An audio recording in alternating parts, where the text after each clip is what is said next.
നമുക്കൊരു ആവശ്യം വരുമ്പോൾ നമ്മളെ സഹായിക്കാനാവുക നമ്മളെയൊക്കെ ചെറിയവരെ അല്ല, നമ്മേക്കാൾ ബുദ്ധിയുള്ളവരുടെ അഭിപ്രായം ചോദിക്കുള്ളൂ. ശരിയാണോ? മനസ്സിലായ? അങ്ങനെയെങ്കിൽ നമ്മുടെ ജീവിതം എങ്ങനെ ജീവിക്കണമെന്ന് ബുദ്ധിയുള്ള ആൾക്കാരോട് ചോദിക്കണ്ടേ? കറക്റ്റായിട്ട് ഈ ജീവിതം പെർഫെക്റ്റായിട്ട് ഭംഗിയായിട്ട് ജീവിക്കണമെങ്കിൽ ഈ ജീവിതം തന്നവനോട് ചോദിക്കണ്ടേ? അതാരോ? നമ്മൾ സൃഷ്ടിച്ചതാരാ? പറ. അല്ലേ? ആ ദൈവത്തോടല്ല ചോദിക്കേണ്ടത് ഈ ദൈവം ജീവിതം എങ്ങനെ പോകണമെന്നുള്ളത്. നാട്ടുകാരോട് ചോദിച്ചിട്ട് തലകുത്തി നടന്നിട്ട് വല്ല കാര്യമുണ്ടാ?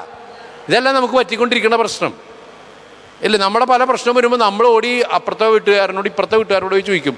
എന്നിട്ട് ഇതെല്ലാം തകർന്ന് തരിപ്പണമായി കഴിയുമ്പോൾ ആരുടെ അടുത്ത് വരും? മാതാവേ, വല്ലാറ് വളർത്തമ്മേ. ഓക്കെ. നമ്മുടെ ഈ സമർപ്പണം എന്ന് പറയുന്നത് മാതാവിനോ ഈശോയ്ക്ക് എന്തെങ്കിലും കിട്ടാൻ വേണ്ടിയല്ല, നമ്മുടെ ജീവിതം എന്താണോ ദൈവം ആഗ്രഹിച്ചോ ആ വിധത്തിലാകാനാ. മനസ്സിലായ? അതായത് നമ്മളെ സൃഷ്ടിച്ചതാരാ? സിമ്പിൾ പറ. ഉറപ്പല്ലേ? ദൈവമാണ് നമ്മളെ സൃഷ്ടിച്ചെങ്കിൽ നമ്മളിങ്ങനെ നശിച്ച് കിടക്കാൻ വേണ്ടിയാണ് സൃഷ്ടിച്ചേക്കണത്? അല്ല, പിന്നെന്തിനാണ്? നല്ലൊരു ജീവിതം. അതാണ് പറഞ്ഞത്, നമ്മെക്കുറിച്ചൊരു പദ്ധതിയുണ്ട്, അത് നാശത്തിനല്ല ക്ഷേമത്തിനുള്ളത്. അത് ആരുടെ പദ്ധതിയാ? ദൈവത്തിൻ്റെ പദ്ധതിയാണ്. അപ്പം സത്യം പറഞ്ഞാൽ നമ്മളെല്ലാവരും ഭയങ്കര സംഭവം. പക്ഷെ നമ്മളിങ്ങനെ സംഭവം അല്ലാതെ ജീവിക്കുന്ന കാര്യം എന്താ? ദൈവം പദ്ധതി ഒരുക്കാവുന്നതുകൊണ്ടാണ്? ദൈവം ഇങ്ങനെ നശിപ്പിച്ചുണ്ടാക്കി വെച്ചേക്കുന്നതുകൊണ്ടാണ്? ഇല്ല. ഓൾറെഡി നമ്മളെക്കുറിച്ച് നല്ല പദ്ധതി, നല്ല പ്ലാൻ സെറ്റാക്കി വെച്ചിട്ടുണ്ട്. പക്ഷെ നമ്മളെന്ത് ചെയ്യും? അത് നോക്കൂല. ഇപ്പോൾ ഒരു ഉദാഹരണം പറയാം. നിങ്ങൾ വീട് പണിയാൻ പണി. അപ്പോൾ ആദ്യം എന്ത് ചെയ്യും? ലോൺ എടുക്കും. അതല്ല, ലോൺ എടുക്കണ്ടേ. ആദ്യം എന്ത് ചെയ്യും? പ്ലാൻ ഉണ്ടാക്കും. ഈ പ്ലാൻ ഉണ്ടാക്കുന്ന ആരൻ? നമ്മളങ്ങോട്ട് ഇരുന്ന് വരക്കോ? നമ്മളിരുന്ന് വരക്കോ? ഇല്ല. പിന്നെ ആര് വരക്കും? അത് കഴിവുള്ളവൻ. അതാണ് ഞാൻ നേരത്തെ പറഞ്ഞ കാര്യം. നമ്മൾ ലോകത്തിൽ പോലും നമ്മളെക്കാൾ ബുദ്ധിയും കഴിവുള്ള ആൾക്കാരുടെ അടുത്ത് പോകുള്ളൂ. മനസ്സിലായ? അല്ലെങ്കിൽ ഇരുന്ന് ഉറങ്ങും. ഇവിടെ നോക്ക്, പെടലേൻ എടുക്കണല്ലേ, തിരികെ നീങ്ങിരുന്നു വേണമെങ്കിൽ. അപ്പോൾ പറഞ്ഞേക്ക്, നമ്മളെക്കാൾ കഴിവും പ്രാപ്തിയുള്ള ആൾക്കാരോട് നമ്മൾ ചോദിക്കുള്ളൂ. ശരിയല്ലേ? അപ്പോൾ നമ്മൾ വീട് പണിയാൻ പണിയാൻ, ഒരു ഉദാഹരണം പറയണേ, വീട് പണിയാൻ പണിയാൻ കേട്ടാ. അപ്പോൾ വീട് പണിയാൻ പോകുന്ന നേരത്ത് നമുക്ക് വേണമെങ്കിൽ നമ്മുടെ പല ഇഷ്ടങ്ങളൊക്കെ ഉണ്ട്.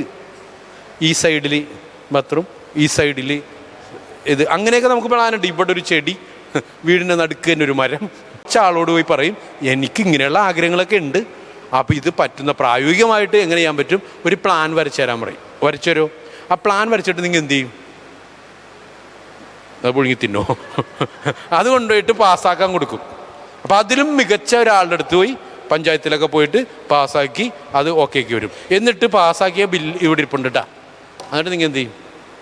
നാളെ കൽപ്പണിക്കാരനെ വിളിക്കും, തുടങ്ങിക്കോ, ഇതിവിടെ ഇരിപ്പുണ്ട്. ഇത് നോക്കിയാണ് ചെയ്യാമണ, അല്ലെങ്കിൽ നമുക്ക് തോന്നിയ പോലെയാണ്? ഇത് നോക്കി ഈ പ്ലാൻ അനുസരിച്ചാണ് നമ്മൾ ഓരോന്ന് വെക്കണം. ശരിയാണല്ലേ?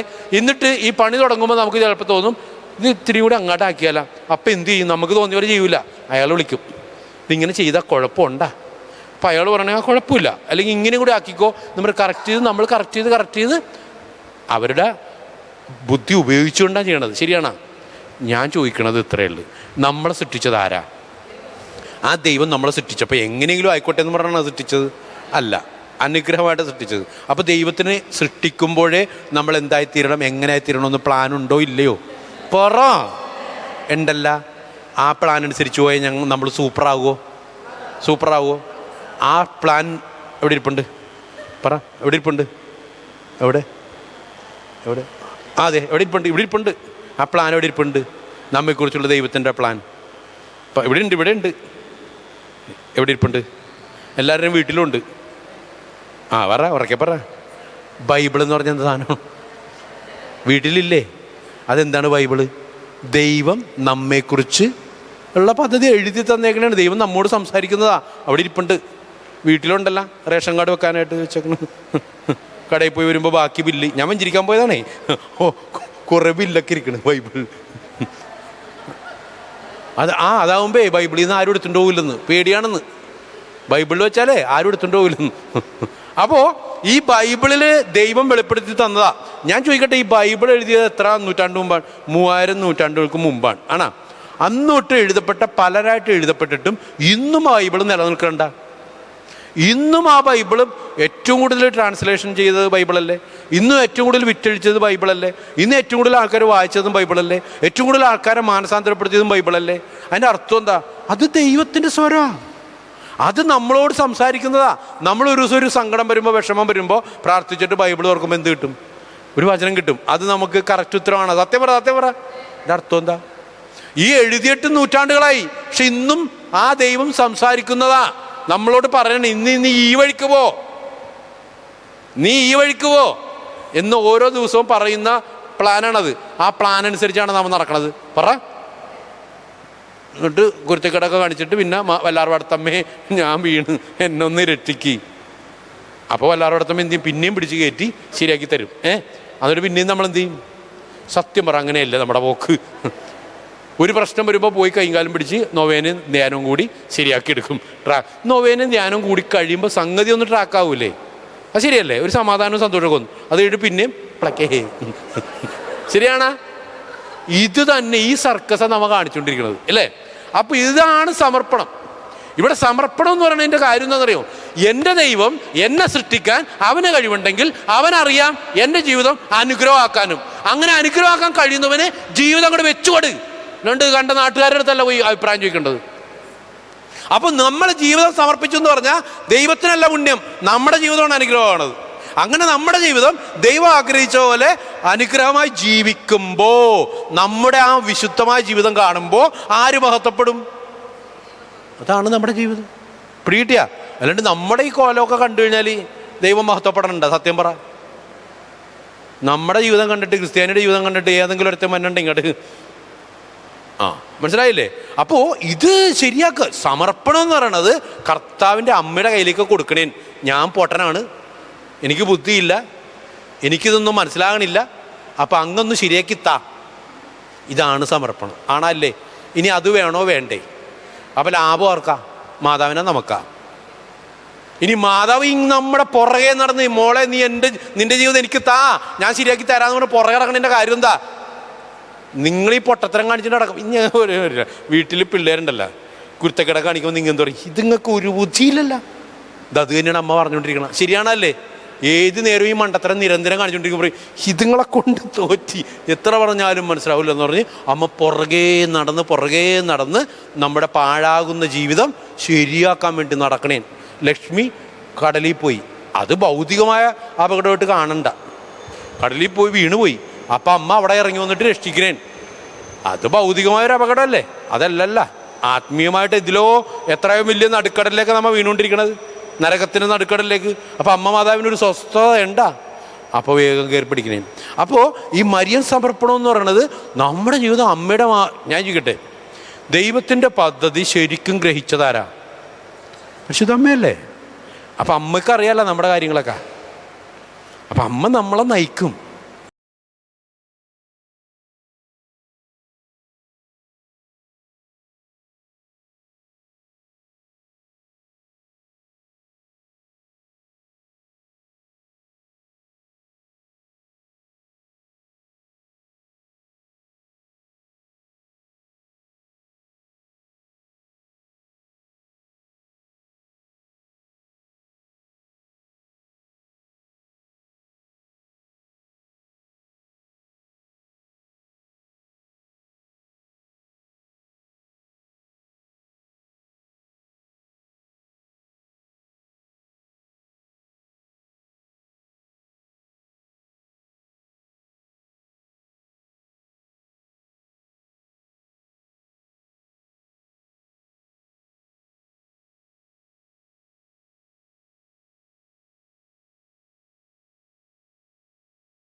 അതാണ് എൻ്റെ സംഭവം.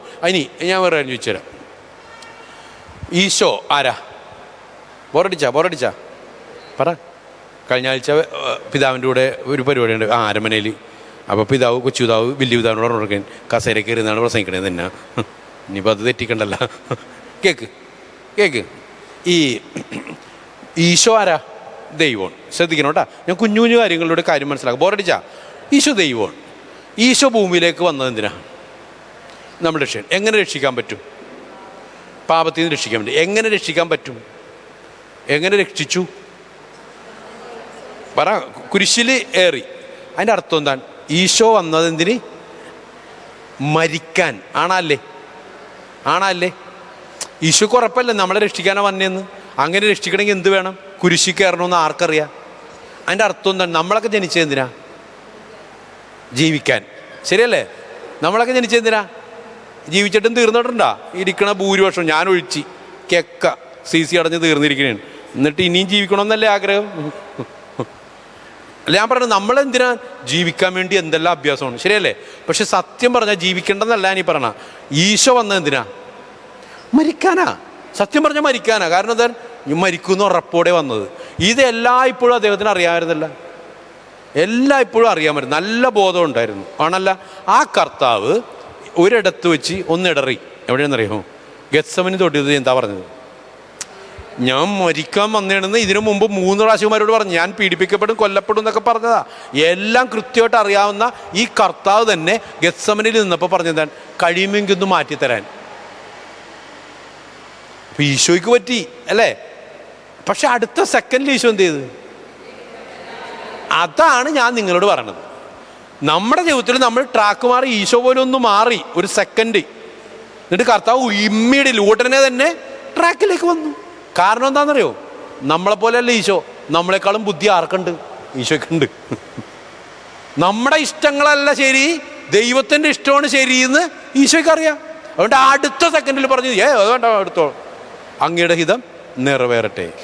ഈ ഒരു വിവേകം ഉണ്ടല്ല, ഈ ഒരു സുബോധം ഉണ്ടല്ല, എൻ്റെ ബുദ്ധിയേക്കാൾ അപ്പുറം എൻ്റെ ദൈവത്തിൻ്റെ ബുദ്ധിയാണെന്നുള്ള ആ വിവേകം സുബോധം കിട്ടിയാൽ നമ്മുടെ ജീവിതം സമർപ്പിക്കാതിരിക്കില്ലേ? പറ ഇത്രയുള്ളൂ. അതാണ്. അപ്പം സമർപ്പണത്തിൽ നമുക്ക് തിരിച്ചറിയേണ്ട കാര്യം, എന്തിനു സമർപ്പിക്കുന്നു? എൻ്റെ ജീവിതം അനുഗ്രഹമായ ഒരു ജീവിതമാണ് ദൈവം തന്നേക്കുന്നത്. അത് അനുഗ്രഹമായി തന്നെ തീരാൻ നമുക്ക് കുറവുണ്ട് നമുക്ക്, അല്ലേ? നമുക്ക് അത്രയും ബുദ്ധിയില്ല, ഞാനും ഇല്ല ഗ്രഹിക്കാം. അപ്പോൾ അമ്മ മാതാവിന് കൊടുക്കണേ. അമ്മ മാതാവ് ഇനി. അപ്പോൾ ഈശോൻ്റെ കാര്യം മനസ്സിലായില്ലേ? ഓക്കെ. ഇനി ഞാൻ ചോദിക്കാനാണ്, ഈശോ മരിച്ചതുകൊണ്ടല്ലേ അനുഗ്രഹമായത്? അപ്പോൾ ഈശോയുടെ ഇഷ്ടം എന്തായിരുന്നു? ഇതൊന്ന് മാറി കുറച്ചാളും കൂടി സുഖിച്ച് നടന്നാൽ കൊള്ളായിരുന്നു അല്ല? അതല്ല പറഞ്ഞത്. കഴിയുമെങ്കിൽ ഒന്ന് മാറ്റിത്താന്ന്. അപ്പോൾ ആ ഹിതം നിറവേറിയെങ്കിൽ വല്ലതും നടക്കുമായിരുന്ന. ഇനി അടുത്ത ആളെ പിടി. മാതാവിനെ പിടിച്ചേ. മാതാവിനോട് മംഗളവാർത്ത പറഞ്ഞേ. ആരാ പറഞ്ഞത്? ഗബ്രിയേൽ. അവിടെ നിൽക്കട്ടെ. ഗബ്രിയേൽ ആരുടെ ദൂതൻ എന്നാ പറഞ്ഞ? ദൈവത്തിൻ്റെ ദൂതൻ. പോസ്റ്റ്മാൻ വീട്ടിൽ കൊണ്ടുവന്ന് ലെറ്റർ തന്നെ ഉണ്ട്. ആ ലെറ്ററിലുള്ള സന്ദേശം പോസ്റ്റ്മാൻ്റെയാണ്. ആരുടെ? അയച്ചവൻ്റെ ഉള്ള. അങ്ങനെയാണെങ്കിൽ ഇതിവിടെ ദൂതൻ ഗബ്രിയേൽ മാലാക. ഗബ്രിയേൽ മാലാകയുടെ ഹിതമാണ് ആ പറഞ്ഞത്. ആരുടെ ഹിതം? ദൈവത്തിൻ്റെ ദൂതാ പറഞ്ഞത്. അതിൻ്റെ അർത്ഥം എന്താ?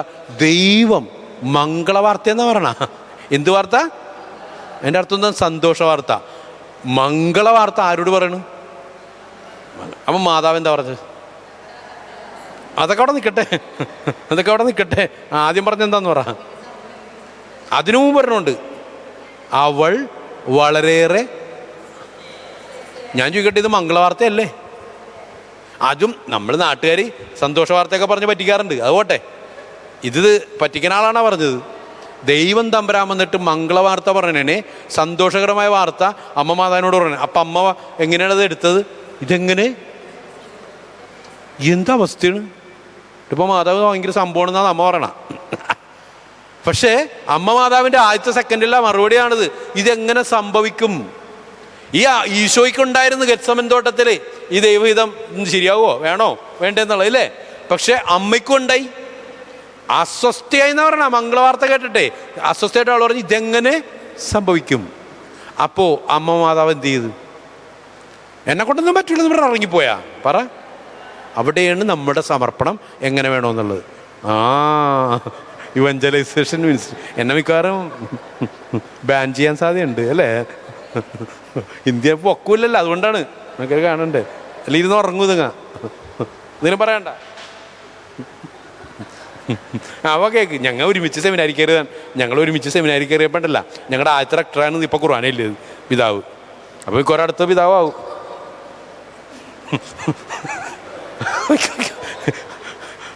ഓക്കെ, പ്രവചനമാണ് സംഭവിക്കൂലേ, പിതാവ് കയ്യൊക്കെ പൊത്തിക്കും. ഓക്കെ, കേക്ക് അവിടെ പറഞ്ഞു. അപ്പം മാതാവിൻ്റെ ആര് പറഞ്ഞു?